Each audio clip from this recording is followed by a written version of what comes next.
Prabhupada gave me Gayatri Mantra. So I got first initiated through the mail. And for second initiation, I got to get Gayatri Mantra from Prabhupada directly in Philadelphia. So there was a huge initiation that morning. About 75 devotees got initiated. And at that initiation, Prabhupada didn't like a lot of the names that the sannyasis had picked out. At least 3 times he changed the name. And the 3rd time he looked at Brahmananda and he said, "Where have you gotten these names?" That was a really interesting lecture too. Prabhupada in that lecture was talking about a Jamil. And one of the devotees was reading, the book hadn't been published yet, and they were reading the translation. And they said, a Jamil called out 3 times, "Narayana, Narayana, Narayana." And Prabhupada said, 3 times? I did not say 3 times.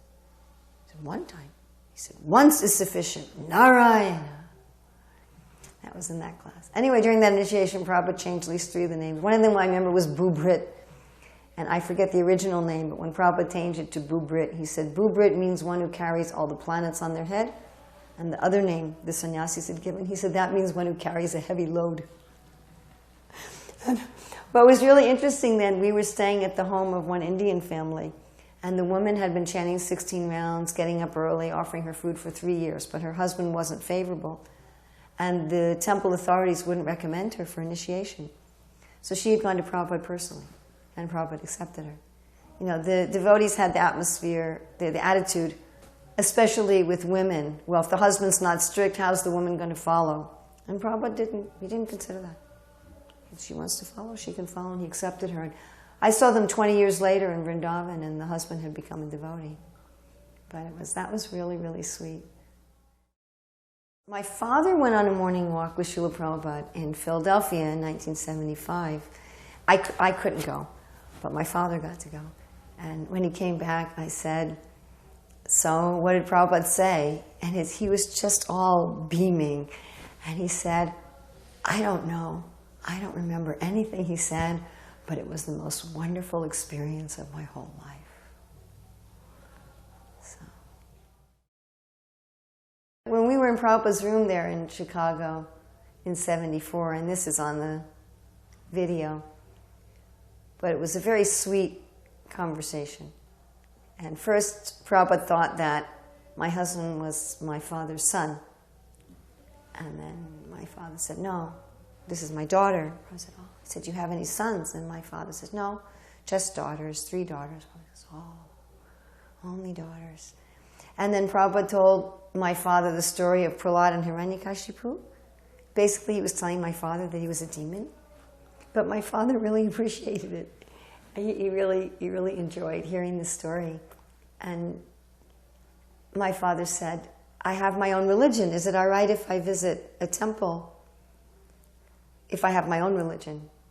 Some places of worship, they only want you to come if you really want to participate. Of course, later my father almost became a devotee, but at this point, this was his first time that he met Prabhupada. Prabhupada said, "Yes." He said, "Just like we're in Chicago, so." He was very casual that. He was like this on a cushion. He said, "Yes, just like there's so many planes going to Chicago, but they have to know that they're going to Chicago, or else what is the meaning of many planes?" He said, "So if you know that the purpose of religion is to know God and to love Him, then you can say that there's so many religions." I thought about that for many, many months. How that most religions don't say that their goal is to know God and to love Him. They want to go to heaven, or they want salvation. And then my father asked Prabhupada, said, "Well, I'm really coming here just to see my daughter and my son-in-law. Is that okay?" You know, same kind of question, that I'm not really coming to see Krishna. And Prabhupada said, "Yes." Again, he was like this. He said, "Yes." He said, "They are loving Krishna." And I'm thinking, I don't love Krishna. He said, "Chanting and dancing are symptoms of loving Krishna. So they are loving Krishna, and you are loving them, and 2 things equal to the same thing are equal to each other." That was very sweet. That's one of the things that Prabhupada said that's really sustained me over the years. I thought Prabhupada saw at least the potential that I'm loving Krishna. So if Prabhupada said I'm loving Krishna, someday I'll love Krishna. And it also really guided me in my relationships with my family, especially at the last days of my mother's life when I was thinking, if I can just get my mother attached to me, and then gradually move that into an attachment to Krishna. And my father also asked at that time, he said, why are you so anxious to give everyone your food, even if they don't know anything about your philosophy? And Prabhupada said, do you believe in infection? And my father said, yes. And Prabhupada said, just like if you eat the food of a sick person, you'll be infected with their disease. And in the same way, if you eat the food that Krishna's eaten, you'll be infected with Krishna's disease. So that was really wonderful. And when we walked out of the room, my father looked at me. He said, now I understand why you've joined this movement. This is a genuine holy man. So that was very nice. Earlier that day, soon after the Yajna where I got second initiated, later in the morning, and there's a recording of this, my husband and my father and my son all went to see Srila Prabhupada. And my father brought a big fruit gift basket, like you buy, it's a basket, and then it's got cellophane, and it's loaded this high over the basket. And my father was really proud that generally they put nuts and candy in it, but he had told them only fruit, because he figured Prabhupada wouldn't eat the cooked nuts or the candy. And my father was so happy. At that point, my father was chanting a little every day and following the principles and offering his food to a pitcher and buying some flowers for a pitcher he had of the deities. He was coming to the temple once a week for Guru Puja and Bhagavatam class. And he was really blossoming in his life. So he told Prabhupada he had brought the fruits, and Prabhupada said, oh, so many fruits. I mean, it was, this high with fruits. And my father said, yes, only fruits. And then my father asked Prabhupada, and my father was like radiating joy, and he was saying, is it possible to be reborn in the same body? And it was interesting because my father was speaking more about a spiritual birth. But Prabhupada was just explained how in this body we travel from one body to another. He said everyone is taking birth over and over again, even in this body. And when the body's, he said, now I'm an old man and you're an old man, when the body's no longer to be changed. And then we'll die. And it struck me that Prabhupada didn't necessarily answer people's questions the way they expected them to be answered. He answered in his own way. And Prabhupada was just also very friendly with my father. First thing he said is, oh, I've seen you before. My father says, yes, twice before.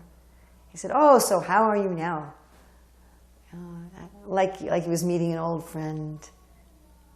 Very, very warm and friendly, so that you felt that Prabhupada was so happy to see you, and that you were the person he was just waiting to see. How he remembers you, and he had, often when you meet somebody, especially a busy person, you feel like you're intruding on their time, and maybe they're just seeing you out of obligation. So Prabhupada didn't make you feel that way. He made you feel that he would put everything else aside to meet with you and be with you because he liked you so much. Also in 1975 in New York, as the story I was telling it the other day, and Mahamaya's told the story in her book.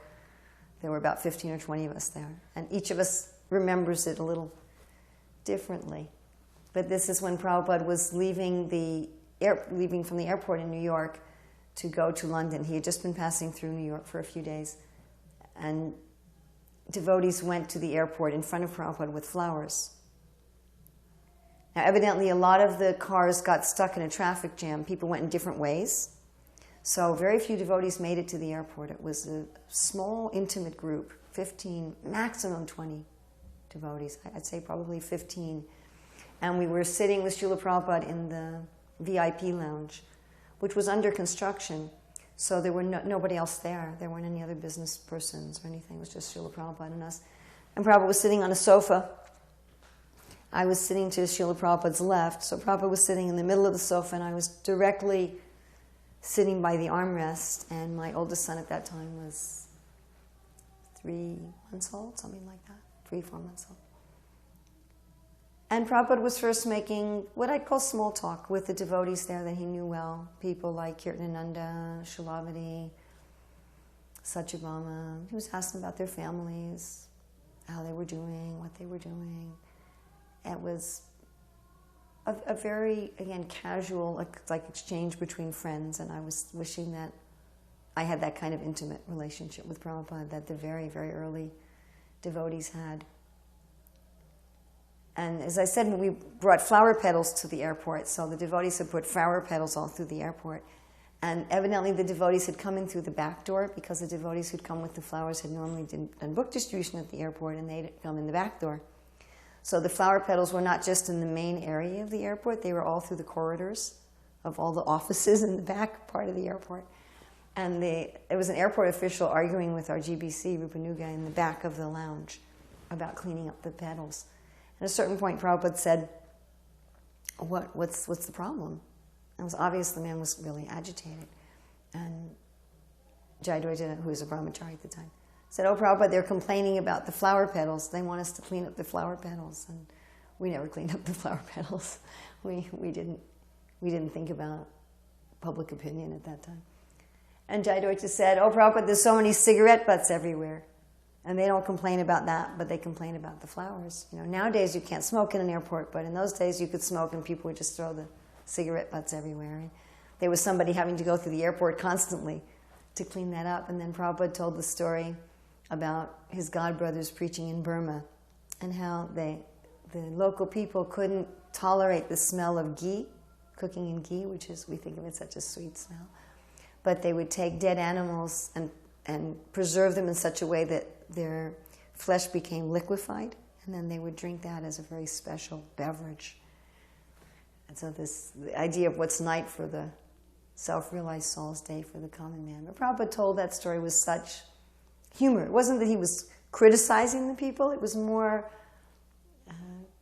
with kindness and love and compassion. But at the same time, it was very light, you know, and we were all laughing. So we met Prabhupada up in his room one time there, and it was supposed to be just a meeting between us and Srila Prabhupada, but maybe 40 or 50 devotees came. And what I heard was that afterwards Prabhupada said, "You shouldn't do this." He said, "If I'm supposed to meet with someone, I should just meet with that person, not that everybody should come." So in that meeting, my son was sitting on my lap, and Prabhupada was talking to my father about Krishna. And Prabhupada looked at me and said, "Just like this mother is loving her son without any expectation of return, in the same way you should love Krishna." And my father said, "Will loving her son help her to love Krishna?" Prabhupada said, "No." He said, "Loving Krishna will help her to love her son." And even now I hear many devotees saying things like, you know, the way you love your family members will help you to understand love for Krishna. But that was not what Prabhupada said. He said, no. You have to do it the other way. He said, if you eat good food, you'll have good eyesight. But if you put the food in your eye, you'll become blind. I always got this mental picture of like sticking carrots in your eyes. So that was very sweet. Well, a big reason I joined the Krishna consciousness movement was the philosophy. That the philosophy made a lot of sense to me. And that the lifestyle really gave you a way to be spiritual 24 hours a day. So you could say that I was very attracted to Prabhupada because of what he was teaching, his role as the Acharya, teaching not only a perfect philosophy, but also a perfect way to live the philosophy. But as I said about the first time I met Srila Prabhupada, I saw that he was the Acharya and he was also an individual. You know, we say Guru is one, but still they're individuals. And what I really liked about Srila Prabhupada as an individual was how genuine he was. He was just genuinely, authentically there with you and caring about you. He wasn't putting on any kind of pretense. You know, most people in their social interactions, or we could say maybe all people in their social interactions, we are pretending to be something that we're not. We don't have authentic relationships. Even our most authentic relationships are not fully authentic. we can't really show who we are. Well, first of all, we don't even know who we are. How are we going to show who we are? We don't know who we are. And we're all making this show of, I'm the controller and I'm God in this world. We have our guard up to some extent. And he didn't. He was just there. I was just there. And this is who I am. And he was loving and casual. What I saw in my personal dealings with Prabhupada, he was very, very casual, very loving, very humorous. And like being with you was the most wonderful thing he could do in the world. That he really enjoyed being with you, that he wanted to be with you.